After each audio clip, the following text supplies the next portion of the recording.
Nobody reads short stories. Hey everyone, I am Jeremy.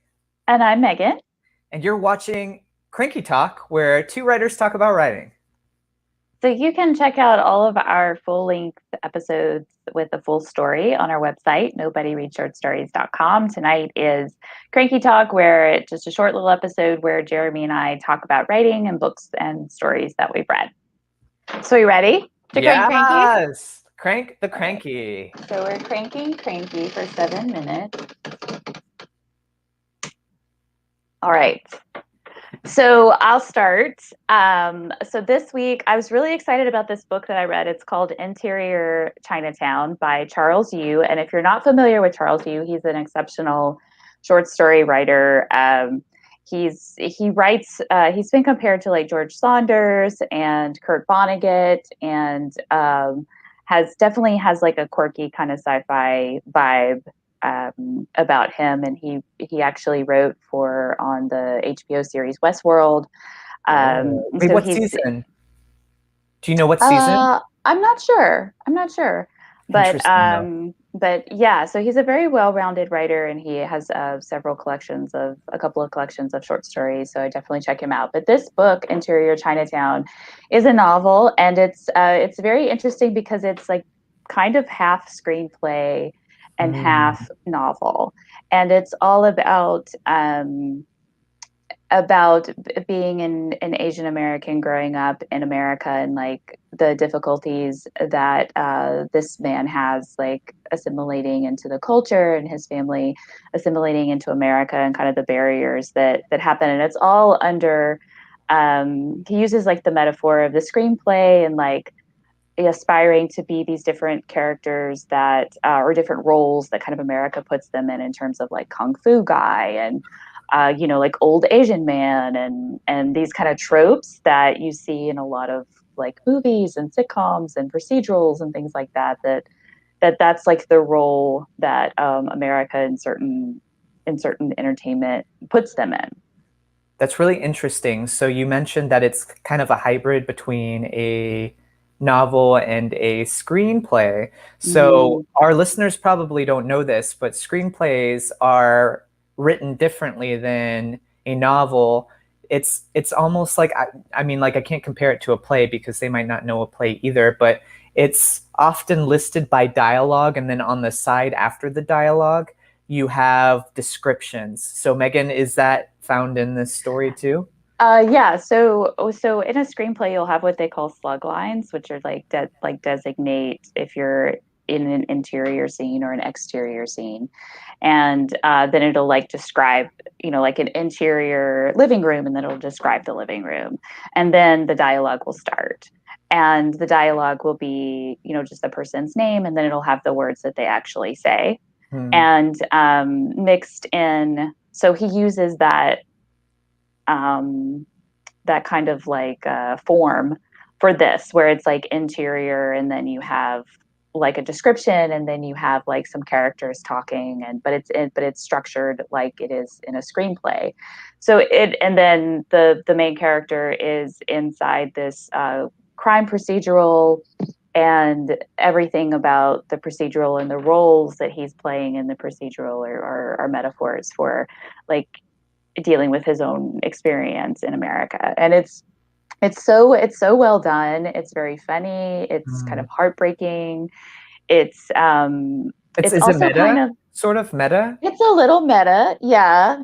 So, he's compared to George Saunders, who's meta. And so yeah, it has those kind of meta elements to it where it's like a little bit, heady, but I feel like it's very accessible too. I mean, he's very clear about the kind of judgments he's presenting of American society, and how they've treated the Asian American community, and how they're presented in our society. And it's like, it's very biting, but it's also like very truthful and very honest. And and very fun. And I would just highly recommend it. It's unlike any other novel that I've read in a while that's been this sort of like hybrid form.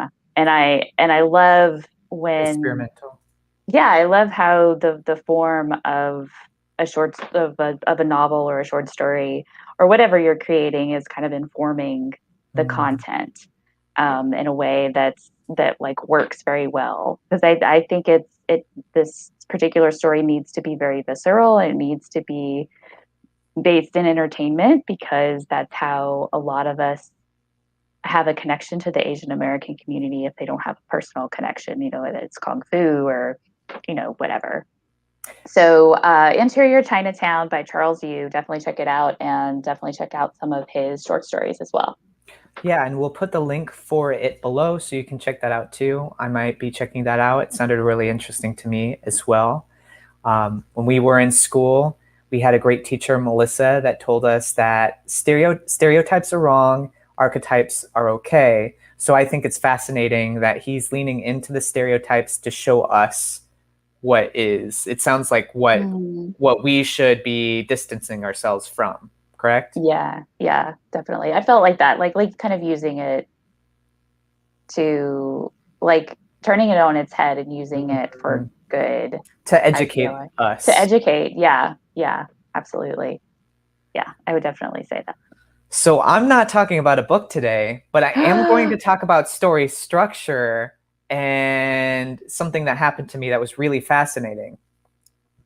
So Megan, you know this, I think. Maybe this might be a surprise to everyone else, but I'm a nerd. Oh wait, I should have like a pause, like a dramatic pause. I'm a nerd.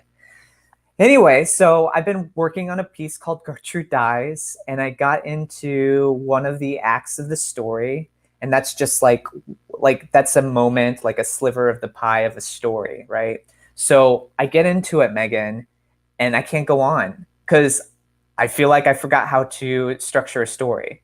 Like, it was just like, when you're driving in a car, maybe this also never happened to anybody but me, but you haven't put gasoline in the car for a while, and all of a sudden it stops, and you're just like, okay.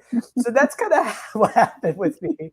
And Gertrude Dies, and I'm like, Gertrude, will you help me move forward in this story? And she's like, I don't know where we're going. I am not moving us anywhere. And I'm like, well, that's fine.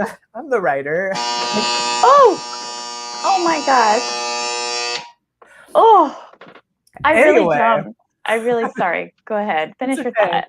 Yeah, but anyway, so for a hot second, I forgot how to write story. So I actually had to do research on how to write story again. I'm like, oh, actually, I know this stuff. And it was good just to take a break, look at story again, because it inspired me in the story some more. That's all I got. And very quickly, I'll just add, like, that's a very good moment to remember, like, no matter how good we get at our craft, we always have to go back to the basics sometimes. Like, hold up. Yeah, just you get sidetracked.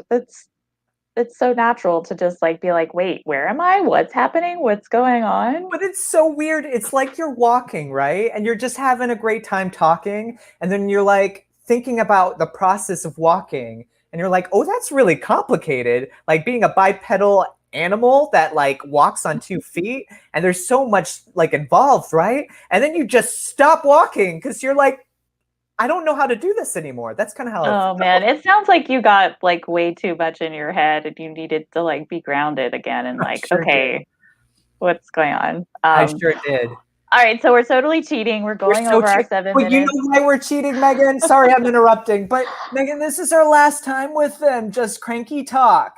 You're right. So this is our last Cranky Talk of the season. Next week, we are going to be back with season 3, the premiere of season 3. We're going to have brand new short stories. We're going to have interviews with authors. It's all going to start again. We're so excited about season 3. So yeah, Jeremy and I just needed to take advantage of you a little bit and chat on a little bit more since this is our last Cranky Talk. Also, YouTube, did you hear that? We're done with these, so don't smite us anymore. I don't think they can hear you from here. Oh no, they know. They're like, we got it. We're bringing those stories back. We'll show people your stories again. So if you haven't already, please go to our YouTube page and like and subscribe, and make sure that you click the little bell on the right-hand side so that you receive notifications when we have a new episode up. Also, if you are excited about a specific genre, or if there's a genre that you wanted to see that we haven't done yet, please let us know in the comments of YouTube below, because we're looking out for that and we want genres that you guys are interested in. Yeah, absolutely. I mean, we want to showcase stories that you guys want to hear. So we, would love to hear your feedback. And if there's a story that we've done that you really like, please leave a comment. Jeremy and I love the feedback, and so do our authors. Love it. So, yeah. We're on social media. You can find us on Instagram and Twitter and Facebook. And if you send us any love on Twitter, please use the hashtag NRSS podcast. We also have websites ourselves. Megan has the loveliest website ever. It's meganamorrison.com. And you just see it up there and you're just like, oh, that Megan, I love her. And then you subscribe and you're like, oh, that Megan, she's going to message me and I love her. And you're going to get great news on her. And Jeremy's website is jeremyraystories.com. If you sign up for his notifications, you get a brand new free story every week in your inbox. So you don't want to miss that. Please don't miss that. I love hearing from people. Yes, and Jeremy has a very dedicated fan base, and every 8 stories they do a vote off, and it gets very hot and contested. And it's insane. So if you want to be a part of that, make sure that you sign up. Megan, I'm feeling something. I'm feeling a pull. Are you feeling the pull of the pillow? How did you know? Oh, it's pulling at me, or I'm pulling at it. So we know that you guys all want one of our beautiful NRSS pillows, which is black and has orange and purple and white lettering all over it. And you can you can get one for yourself and for your friends and your family on our website at nobodyreadshortstories.com. Megan, you know what's really absurd? Like, our products are absurd. I know that. Like, pause, you guys, pretend like you're not listening, cover your ears. But Megan, it's really absurd that we're selling all of this stuff, right? But I think that we're probably selling more pillows just because that's what we have in the background. Well, yeah, because it's the star of the show. I mean, people are just watching, so they get to see the pillow. Does this pillow have a name? Also, if you want to name the pillow. The pillow. Well, we're going to give it a name besides the pillow. So okay. The first person to comment below on the name of the pillow, that's going to be the name. And if it's the name that we have to censor, we'll just censor the name. I hope it's a family-friendly name. Let's make it a family-friendly name. All right, so let's see. If you have friends or family who love to listen to audiobooks or podcasts, like, please let them know that we're there. We're always wanting to find new viewers and new listeners who enjoy audio stories. So please pass it along. And I think that's it, huh, Jeremy? I think so. I'm so excited to get these stories out there to people. We have, I just always want to ruin things, Megan. I want to read all the stories to you because I'm so excited about them. So Mark, our producer, can you get us off the air because I'm going to say too much? Well, before Mark does that, I want to say, make sure that you guys come back next week, Monday night, 6 p.m. Pacific, 9 p.m. Eastern, and we're going to have a brand new story for you. It's going to be so great. I can't wait. It's so good. It's so good. Bye. No one reads short stories anymore. I really don't know what they're written for. Go write a short story and throw it out the door. 'Cause no one reads short stories, funny, sad, or gory. No one reads short stories anymore. Yes, no one reads short stories.